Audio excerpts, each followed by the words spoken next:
Hello बच्चों, तो आज का जो हमारा सेशन रहने वाला that would be on Newton's third law और कंजर्वेशन ऑफ लीनियर मोमेंटम। तो न्यूटन्स थर्ड लॉ स्टार्ट करने से पहले जो कुछ चीज़ें जो हमें पहले से पता होना चाहिए, ठीक है, कुछ टर्मिनोलॉजीज ऐसे हैं जो हमें सीखना पड़ेगा।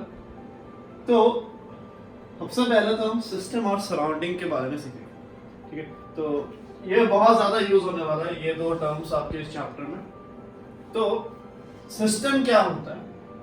System refers to the particle or the group of particles whose motion we are analyzing, ठीक है। जिस भी ऑब्जेक्ट का मोशन आप स्टडी कर रहे हो या फिर जिस भी ग्रुप ऑफ ऑब्जेक्ट्स का मोशन आप स्टडी कर रहे हो, वो आपका सिस्टम कहलाता है, ठीक है। तो अगला जो है दैट इज द सराउंडिंग। तो सराउंडिंग क्या होता है?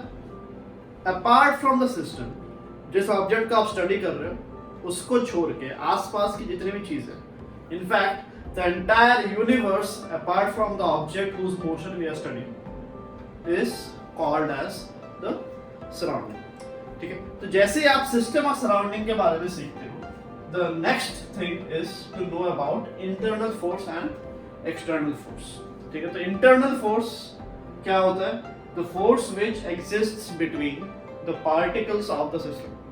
अगर आपके पास सिस्टम है और सिस्टम में जो भी पार्टिकल्स प्रेजेंट हैं उनके बीच का जो फोर्स लगता है, ठीक है। अगर मान लो सिस्टम में आपके दो पार्टिकल्स हैं, ठीक है, एक पार्टिकल दूसरे पे जो फोर्स लगाएगा, दूसरा पार्टिकल पहले पे जो फोर्स लगा रहा है, that would be considered as the internal force, because वो दोनों पार्टिकल्स मेरा सिस्टम का पार्ट है, ठीक है। तो any force which is existing between the particles of the system, system के अंदर जो पार्टिकल्स है उनके बीच का जो फोर्स है उनको हम इंटरनल फोर्स कहते हैं। और इनका सिग्निफिकेंस क्या है? इंटरनल फोर्स जो होता है, it can not change the state और velocity of the system. Overall system जो है उसके स्टेट में कोई फर्क नहीं आने वाला, ठीक है। तो अगर आप इंटरनल फोर्स लगाते हो ओवरऑल सिस्टम के स्टेट में there will be no change at all. दूसरा आपका है external force. As the name suggests, external मतलब फोर्स जो कि सराउंडिंग लगा है, force applied by the agents present in the surrounding, ठीक है, आर कॉल्ड एक्सटर्नल फोर्सेस। अगर आपने सिस्टम बनाया तो उसके आसपास की जो चीजें हैं, वो जो उस ऑब्जेक्ट पे फोर्स लगा रहा है, ठीक है, कुछ भी कोई भी चीज है, वो जो फोर्स लगाएगा that would be termed as the external force. तो एक्सटर्नल फोर्स की खासियत क्या होती है? This is very much important. जो एक्सटर्नल फोर्स है इसका मीनिंग समझ में आना। इंटरनल फोर्स क्या होता है और एक्सटर्नल फोर्स क्या होता है, इनका meaning is one of the most important things to learn about in this chapter. तो एक्सटर्नल फोर्स का रोल क्या होता है? सिस्टम पे बाहर से जो फोर्स लग रहे हैं, those are called as the external force, और उनका मेजर रोल है कि they are the only forces, external forces are the only means by which you can change the state of a body, ठीक है। तो जैसे कि मान लो, अगर एक सिंपल सा एग्जांपल लेते हैं कि आप कार में बैठे, ठीक है, you are sitting inside a car, और कार के अंदर बैठ के आप कार को धक्का देते हो, तो कार कभी भी जिंदगी में आपका मूव नहीं करने वाला, ठीक है। तो इसका रीजन क्या है? इसका रीजन ये है कि if you are sitting inside the car and you are pushing the car and you are trying to move what, you are trying to move the car, ठीक है। तो यहाँ पे अगर हम मोशन की बात करें, मोशन हम किसका देख रहे हैं? मोशन हम कार का देख रहे हैं, ठीक है। तो entire car becomes your system now, ठीक है। तो जिस भी ऑब्जेक्ट का मोशन हम स्टडी करते हैं वो हमारा सिस्टम बन जाता है। तो अगर आप कार का मोशन स्टडी कर रहे हो तो the entire car becomes the system, और उस कार के अंदर जो भी चीजें प्रेजेंट है वो सारे क्या है? उस सिस्टम के पार्ट है। तो since you are sitting inside the car and you are pushing the car, तो you are also a part of the entire system that has been considered, ठीक है। पूरे कार का एक पार्ट आप भी हो, और आप उस कार में जो फोर्स लगाओगे वो किस टाइप का फोर्स बन गया?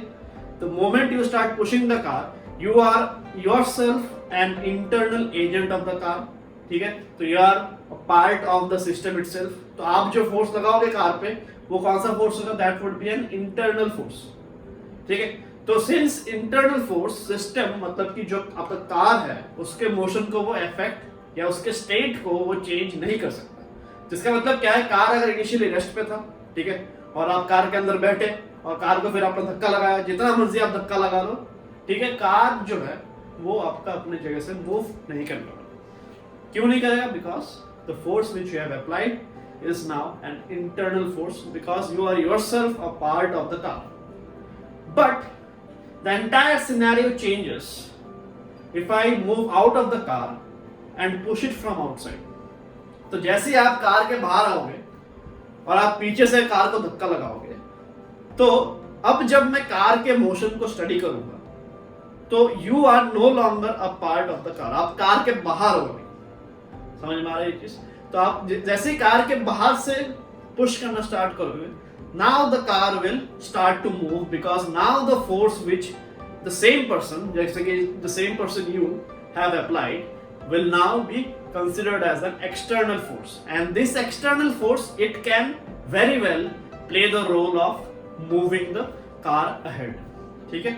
तो this is just जैसे कि ऐसे और बहुत सारे आपके एग्जाम्पल्स है. जैसे कि अगर मान लो एक रूम में आप हो और उस रूम को अगर आपको मूव करवाना है, उस रूम के नीचे मान लो बहुत सारे व्हील्स लगे हैं और रूम के अंदर रह के आप वॉल्स को पुश कर रहे हो जितना मर्जी, ठीक है? तो इसका मतलब क्या है कि आपका रूम कभी जिंदगी में मूव नहीं करेगा, because you are yourself inside the room and you are studying the motion of the room itself, so you are a part of the room. तो जो भी फोर्स आप रूम के वॉल्स पे लगाओगे, that would be considered as the internal forces and the room will never move. ठीक है? But the moment you step out of the room and you apply the same forces on the wall, तो नीचे जो wheels लगे हैं उसके चलते क्या होगा? The entire room will start to move, because now your force is an external force and it is capable of moving the room. ठीक है? एक बहुत ही सिंपल एग्जांपल हम लेते हैं कि there is a boat. ठीक है? और बोट पे दो बोट से मान लो सेम शेप के, और बोट का ये मास्ट है.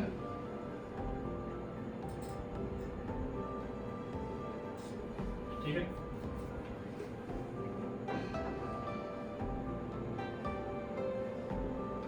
तो हमने एक फैन यहां पे लगाया, ये जो बोट के साथ अटैच्ड है, और वही फैन एक बार हमने बोट के बाहर लगाया.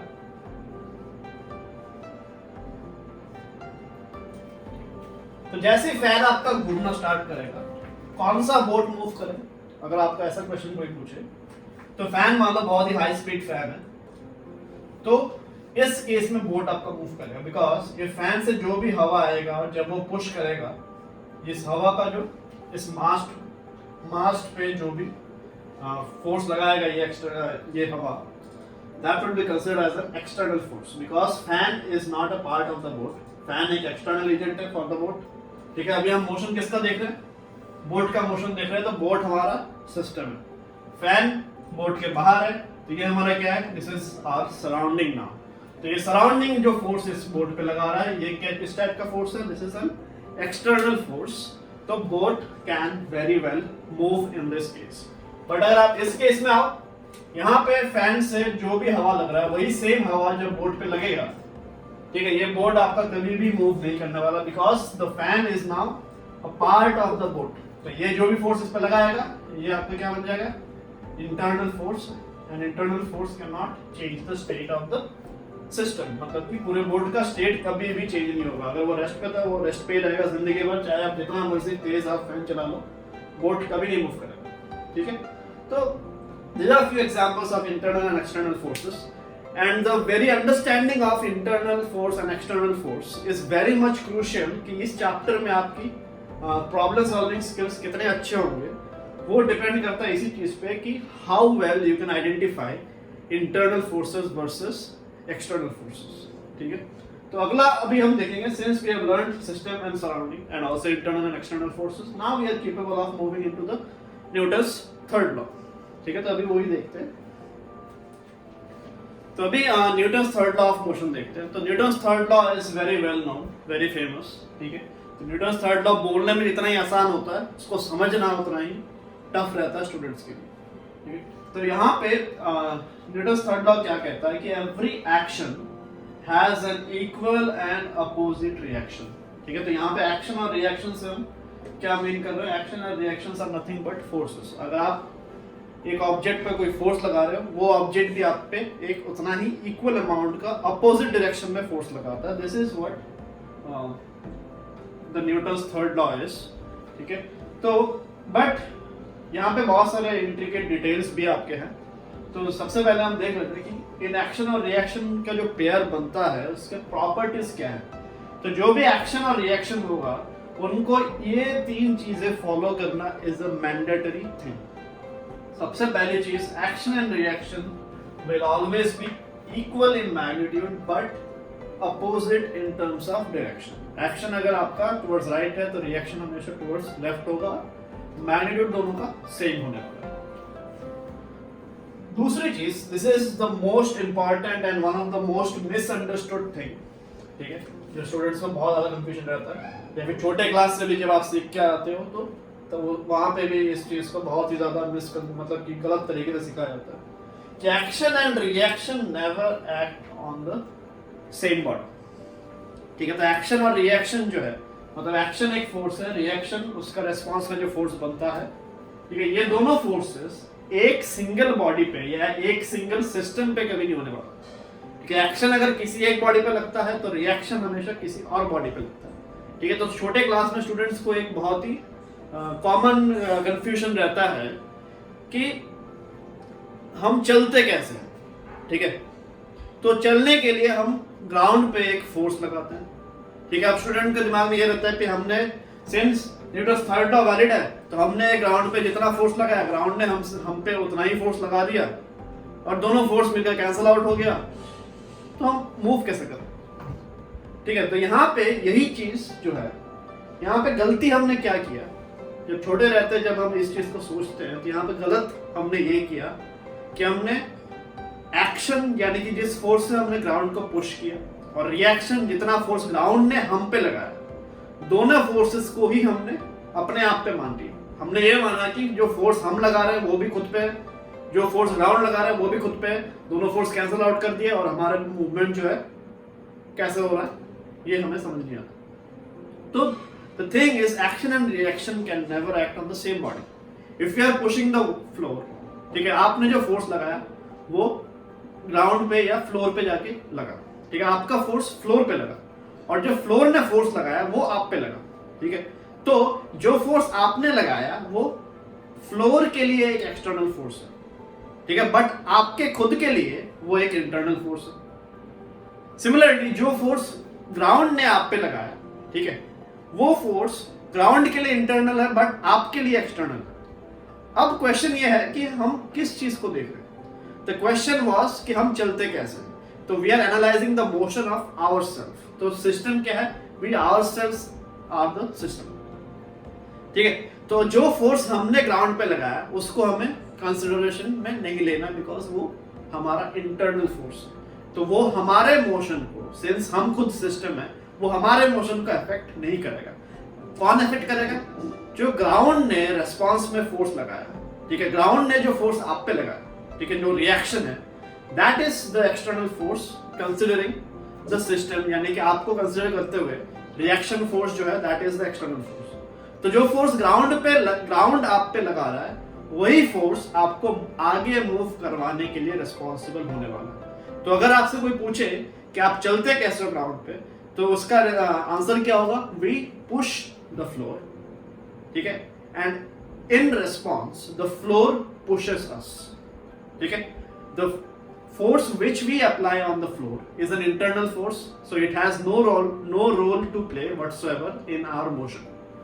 The only force which is responsible for our motion is the reaction force received from the floor, or the force with which the floor pushes us, ठीक है, and that is the external force which is acting on us, and that is the only force which is responsible for moving us forward, ठीक है। तो ये एक major confusion students के दिमाग में रहता है। तो this is how you are supposed to answer this question. और इसमें जो मेन पॉइंट है दैट इज कि action and reaction will never ever act on the same body, तो hence action and reaction can never ever cancel each other, because एक body पे लगेगा तभी जाके कैंसिल आउट होगा, ठीक है। अगर दोनों अलग अलग बॉडीज पे लग रहा है तो कैंसिल आउट होने का चांस ही नहीं है, ठीक है। तो this is one of the most important things that you are supposed to know. And the third most important thing is action and reaction must be of the same origin or nature, ठीक है। तो this is a very important thing कि अगर action आपका gravitational है तो reaction भी आपका ग्रेविटेशनल ही होना चाहिए। ठीक है, एक्शन अगर ग्रेविटेशनल है और रिएक्शन आपका इलेक्ट्रोमैग्नेटिक है तो that is not going to happen. ठीक है, तो जब भी आप एक्शन रिएक्शन के बारे में बात करोगे तो this things you have to keep in mind. ठीक है, तो अभी अगला देखते हैं कंजर्वेशन ऑफ लीनियर मोमेंटम। तो अभी अगला जो आपका टॉपिक है that is conservation of linear momentum. तो conservation of linear momentum second law से हम डिराइव करते हैं। तो सेकंड लॉ जो आपका है न्यूटन का, वो क्या बताता है आपको कि F external is rate of change of momentum. F external is dp by dt. तो यहाँ पे अगर आप एक चीज देखो कि अगर F external मेरा किसी तरीके से जीरो बनता है, मतलब कि एक्सटर्नल फोर्स हम कुछ भी नहीं लगा रहे सिस्टम पे, तो इन सच ए केस जो आपका dp by dt है वो आपका जीरो हो जाएगा। तो अगर आपका dp by dt जीरो है तो p आपका क्या होगा?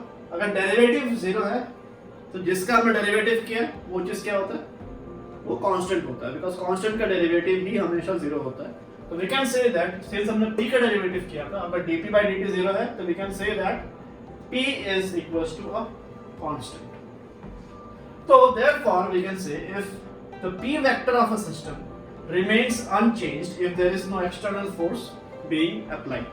अगर आपने एक्सटर्नल फोर्स कुछ भी नहीं लगाया तो p जो है लीनियर मोमेंटम जो है सिस्टम का वो अनचेंज रहने वाला है, मतलब कि जितना उसका वैल्यू था वो ही हमेशा रहेगा। ठीक है, तो this is referred to as the conservation of linear momentum. तो यहाँ पे एक डिटेल आपको याद रखना है कि हमने यहाँ पे किस पे लिमिटेशन डाला? हमने लिमिटेशन डाला एक्सटर्नल फोर्स पे। ठीक है, तो हमने एक्सटर्नल फोर्स को बताया कि दिस इज जीरो, बट इसका मतलब ये नहीं है कि इंटरनल फोर्सेस आपके एब्सेंट रहेंगे। ऐसा हो सकता है कि there are internal forces present, ठीक है, बट एक्सटर्नल फोर्स आपका जीरो। तो उस केस में जो सिस्टम है उसका नेट मोमेंटम में चेंज तो नहीं आएगा। फॉर एग्जांपल मान लो आपके पास दो ऑब्जेक्ट्स हैं सिस्टम में, ठीक है, और दोनों का मोमेंटम अगर मैं कंबाइन करूं तो उसकी वैल्यू समवेयर अराउंड, एक का मोमेंटम मान लो 5 है और दूसरे का मोमेंटम मान लो 3 है, तो कंबाइंड मोमेंटम कितना दोनों का? 8 मान लो। ठीक है, और इन दोनों में एक्सटर्नल फोर्स में कुछ भी नहीं लगा, बाहर से कुछ भी नहीं लगा रहा, बट इन दोनों के बीच में इंटरेक्शन, मतलब एक बॉडी दूसरे बॉडी को अपने तरफ खींच सकता है, एक बॉडी दूसरे बॉडी को अपने से दूर कर सकता है। ठीक है, तो दोनों के बीच में जो फोर्स रहेगा, म्यूचुअल फोर्स जो दोनों के बीच में रहने वाला है, since the entire thing is our system, दोनों ऑब्जेक्ट्स को मिला के मैं सिस्टम कंसीडर कर रहा हूं, तो बाहर से एक दूसरे में जो फोर्स लगाएंगे that would be considered as the internal force. बाहर से मैं कुछ भी नहीं लगा रहा, तो नेट मोमेंटम मेरा कितना है? 5 + 3 8 है। ठीक है, बट इन दोनों के बीच अगर इंटरनल फोर्सेस प्रेजेंट है तो इन दोनों का इंडिविजुअल मोमेंटम जो है वो चेंज हो सकता है, बट चेंज वैसे होगा कि ओवरऑल जो है overall value remains as 8 itself. ठीक है, मान लो 5 और 3 है, थोड़ी देर बाद इन दोनों के बीच का आपस के इंटरेक्शन की वजह से या आपस के अट्रैक्शन की वजह से मान लो एक का बन गया 2 और दूसरे का बन गया 6। तो अभी भी अगर आप देखो तो 2 + 6 अभी भी क्या रहेगा आपका? 8 के बराबर ही। तो कंजर्वेशन ऑफ लीनियर मोमेंटम कुछ यही चीज बोलता है कि ओवरऑल सिस्टम का अगर आप देखो, सिस्टम में हो सकता है बहुत सारे पार्टिकल है, सिस्टम में हो सकता है कि जो जितने पार्टिकल्स एक दूसरे से इंटरेक्ट कर रहे हैं उनका इंडिविजुअल मोशन हो सकता है कि चेंज हो, बट ओवरऑल जो है net value that will remain unchanged अगर आप बाहर से एक्सटर्नल फोर्स नहीं अप्लाई करते। तो this is what we know as the conservation of linear momentum and it is one of the most fundamental laws of mechanics। जो हम mechanics मतलब कि जो motion of particles के बारे में हम सीखते हैं, ठीक है, dynamics plus kinematics सब मिला के जब हम overall जो branch है that is termed as mechanics, तो इस mechanics का एक fundamental, one of the most fundamental law is the conservation of linear momentum। ठीक है, तो आज का जो क्लास है हम यहीं तक रखने वाले हैं। ठीक है, और कल जो हमारा सेशन रहेगा we will discuss about few applications on this conservation of linear momentum। ठीक है, और ट्राई करेंगे कि थोड़ा बहुत एक्सटर्नल फोर्स और इंटरनल फोर्स का फ्री बॉडी डायग्राम वगैरह भी हम डिस्कस करें। I hope you like this video. जितना हो सके इसको शेयर करो, जितना हो सके मेरे चैनल को सब्सक्राइब करो so that we can spread it as much as we can and have a good day। Please like, share and subscribe and hit the bell icon for future updates.